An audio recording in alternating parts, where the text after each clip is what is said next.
Hello साथीहरु, आजको video के सम्बन्ध रहेको छ त भन्ने कुरो तपाईहरुले पक्कै पनि थाहा पाइसक्नु भएको छ।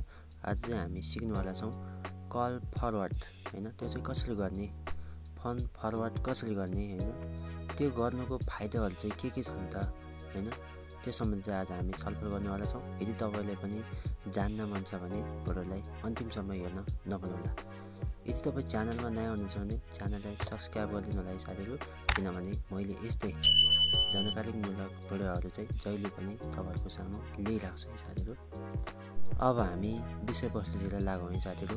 सबैभन्दा पहिला तपाई कल फरवर्ड गर्नको लागि चाहिँ तपाई कल सेटिङमा जानु होला। कल सेटिङ भन्ने तपाईको मोबाइलमा चाहिँ त्यसमा जानु होला। कल सेटिङमा गइसकेपछि तपाईको यस्तो इन्टरफेस सो हुनेछ। त्यसपछि यहाँनिर कल फरवर्डिङ सेटिङ भन्ने चाहिँ तपाईहरुले देख्न सक्नुहुनेछ, यहाँनिर रहेको छ।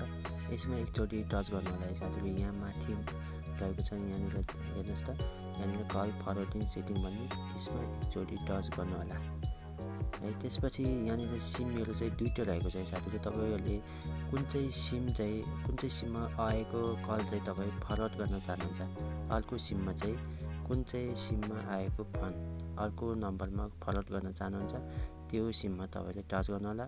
मैले चाहिँ 1 मा टच गरे है साथीहरु। 1 मा टच गरे, तपाईलाई बुझाउनलाई मात्रै मैले यहाँ देखाउन लागिरहेको छु।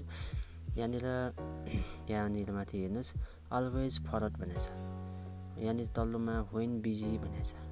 यो अलवेज फरवर्ड भनेको चाहिँ तपाईले जस्तै मैले यहाँनिर 1 मा सिम 1 मा टच गरेको थिएँ अघि। त्यो के हुन्छ भन्दाखेरि जहिले जतिसुकै मान्छेहरुले मेरो सिम नम्बर 1 मा चाहिँ एनसेलको सिम थियो मेरो 1 मा, त्यसमा जति मान्छेहरुले फोन गर्नेछ हैन, जति पनि फोन आउनेछ, त्यो अलवेज फरवर्ड भन्नेमा हामीले एउटा नम्बर एड गरिदियो भने, यसरी चाहिँ एड गरिदियो भने त्यो नम्बरमा सबै फोनहरु चाहिँ यो नम्बरमा जानेछ। कुरो बुझ्नुभयो नि? जति मात्रामा तपाईहरुले, जस्तै मेरो अघि नै मैले एनसेलको सिम म टच गरेको छु भर्खरै मैले, त्यो एनसेलको सिममा जति पनि फोन आउनेछ त्यो सबै चाहिँ अलवेज फरवर्ड भनिसकेपछि यो अलवेज फरवर्डमा मैले नम्बर एउटा राखिदियो भने त्यो सिममा चाहिँ सबै फोन जानेछ। कुरो बुझ्नुभयो नि? यहाँनिर नम्बर राखियो भने चाहिँ सबै फोन चाहिँ यसमा फरवर्ड हुन्छ। जति फोन आउनेछ त्यो सबै यहाँ फरवर्ड हुन्छ। यदि तपाईको मोबाइलमा आएको फोन अथवा तपाईको जोसुकैको मोबाइलमा आएको फोन अरु मोबाइलमा ट्रान्सफर अथवा फरवर्ड गर्न चाहनुहुन्छ भने यसमा अलवेज फरवर्डमा पनि तपाईले गर्न सक्नुहुन्छ। त्यसपछि यहाँनिर सेकेन्डमा रहेको छ व्हेन बिजी भनेको छ। व्हेन बिजी भनेको चाहिँ के भन्दाखेरि जस्तै मेरो एनसेलको सिममा चाहिँ के बिजी छ, व्यस्त छ भने चाहिँ अर्को सिममा जुन मैले यहाँ नम्बर राख्छु त्यो नम्बरमा चाहिँ फरवर्ड यसमा तपाईले नम्बर राखिदिनु भयो भने चाहिँ त्यो हुन्छ। त्यसपछि व्हेन अनआन्सर भनेको छ। यसमा चाहिँ के हुन्छ भन्दाखेरि जहिले तपाईले फोन यो एनसेलको सिममा अथवा यो सिममा मैले 1 मा राखेको थिएँ, अब 1 मा त्यो गरेको थिएँ, अघि नै सिलेक्ट गरेको थिएँ। 1 मा मेरो सिम नम्बर 1 मा जति मात्रामा फोन आउँदाखेरि जुन बेला मैले रिसिभ गरेन भने जुन नम्बर मैले यहाँ राख्छु त्यो नम्बरमा चाहिँ फरवर्ड भएर चाहिँ जान्छ। त्यसपछि यहाँनिर अनरिचेबल भन्ने रहेको छ। यहाँनिर हेर्नुस् त, यो अनरिचेबल भन्नेमा हामीले जस्तै हामीसँग दुईटा सिम छ भने यसमा अथवा 1 अथवा 2 को एउटा फोन नम्बर राखिदिनु भयो भने के हुन्छ भन्दाखेरि जस्तै मैले सिम नम्बर 1 मा टच गरेको थिएँ अघि नै हैन, अनि मैले यहाँनिर व्हेन अनरिचेबल भन्ने त्यसमा मेरो सिम नम्बर 2 हैन, सिम 2 को चाहिँ नम्बर राखिदिनु भयो भने धेरै फाइदा हुन्छ साथीहरु। के हुन्छ भन्दाखेरि चाहिँ जस्तै मेरो सिम नम्बर 1 मा चाहिँ कोही कसै मान्छेहरुले चाहिँ फोन गर्दैछ तैपनि फोन लागेन हैन।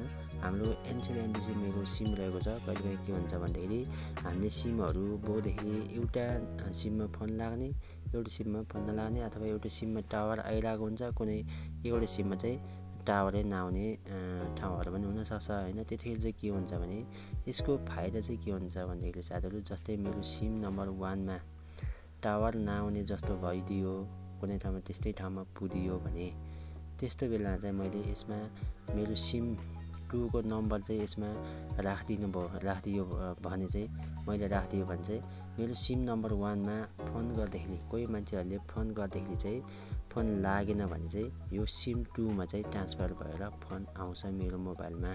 त्यस्तो सिस्टम हुन्छ। त्यही भएर हामीले कल फरवर्डको सबैभन्दा बेस्ट एउटा फाइदा कुरा चाहिँ के छ भन्दाखेरि साथीहरू, हामीले सिम 2टा बोक्छौँ। त्यतिखेर हाम्रो एउटा सिमको नम्बर चाहिँ यसमा एड गरिदियो भने, वेन अनरिचेबल भन्नेमा एड गरिदियो भने के हुन्छ भने जुन जस्तै मैले अघि नै सिम 1 मा टच गरेको थियो, सिम नम्बर 1 मा मैले त्यसमा कोही कसैले फोन गर्दाखेरि फोनै लागेन भने, जस्तै मैले यहाँ अनरिचेबल भन्नेमा सिम नम्बर 2 को फोन नम्बर यसमा राखिदियो भने, मैले राखिदियो भने मेरो जति पनि मान्छेहरूले सिम नम्बर 1 मा फोन गर्दाखेरि फोन लाग्दैन, त्यति बेला चाहिँ मेरो सिम 2 मा चाहिँ कल फरवर्ड भएर चाहिँ आउनेछ। कुरो बुझ्नुभयो नि साथीहरू।